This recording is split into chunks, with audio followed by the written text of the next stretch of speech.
Hi, I'm Angela Clark with Threadwaggle Quilting, and today we're going to be talking about balancing your tension when you start quilting.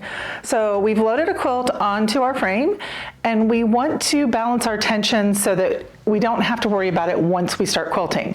We're going to do that by taking a little piece of fabric and sewing it down to the edge of our quilt. You want like material, so if I was using a batik on the top, I would want that little piece of fabric to be a batik also. In this case, it's just a printed panel, so it's just quilter's cotton, and I've used a little piece of my backing to be able to put it over there. So after I do that, I'm going to want to sew on it to make sure that my tension is balanced. So I have sewn around the edge of this, and if I flip it over, right, you're going to be able to tell my tension is pretty good. I'm actually using two different colors on my material, but my tension is pretty good on the back of it. So I am going to purposefully mess up my tension a little bit. I'm just really unscrewing my tension knob to see if I can get it to loop on the back for you so that you can see what's going on. So I'm just going to bring my thread back up to the top. Right? I'm just bringing my bobbin thread up to the top. I'm going to hold both of them for a second. And the whole idea behind this is that you want to do movements that are right and left, movements that are up and down, and then something that's a swirl with a point or little teeny weeny pebbles. You want to do something that's kind of roundish. I like going to a point and coming out because it's going to show me if my bobbin thread is wanting to tag forward on me.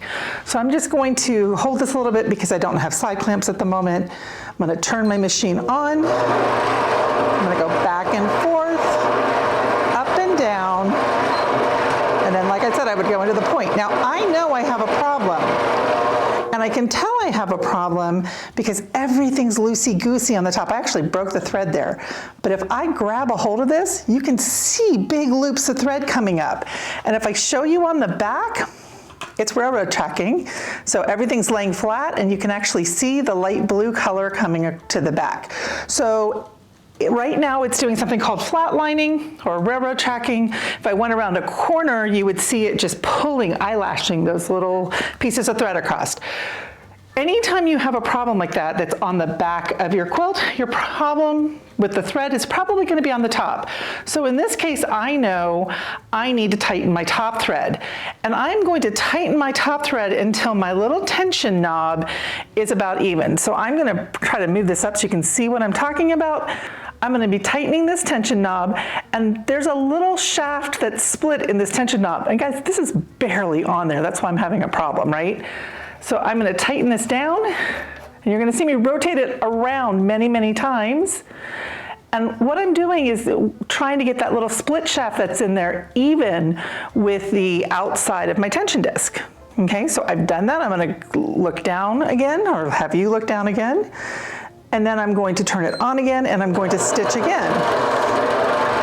And I'm just kind of going over where I was going over before. I know where I was. I'm looking at this one right here. I'm going to flip it back to the back again for you. And I'm not sure if you can see it. I'll try to get it up so you can. There's all of a sudden stitch definition where I was quilting. So this is bad tension right here, and you can hear my nails catching on it. Good tension when you start scratching on it with your nails. You're not going to feel the click, click, click, and you're not going to hear it on your nails. So like I can hear it catching my nails on this, right? So that is the basics of doing tension.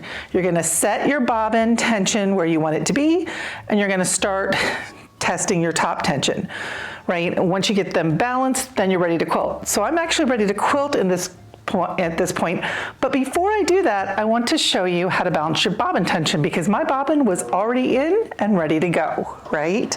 So let me show you what I am looking for when I balance bobbin tension.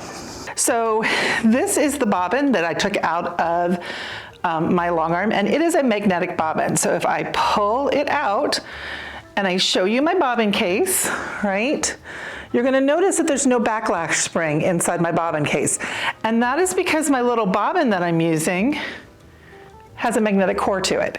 So that magnetic core is going to stick to the back of my bobbin case, and you can actually hear it kind of snap in there when you put it in, when it sucks back onto the back of the bobbin case. So the black part goes towards the metal back of your bobbin case. The blue part of the magnetic bobbin sticks out towards you, okay? And then you're gonna take your thread and you're going to put it into the little slit on the side, and you're gonna bring it down and click it into the little finger there, okay? Once it's clicked in, I'm gonna set it on my hand, and what I really want is my bobbin to pay attention to me. So I am not pulling this very hard.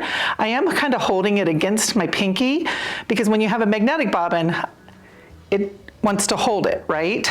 So I want it to, under very slight pressure, pull the bobbin thread out of it. Once I have it set to the place on my bobbin, I don't play with my bobbin again.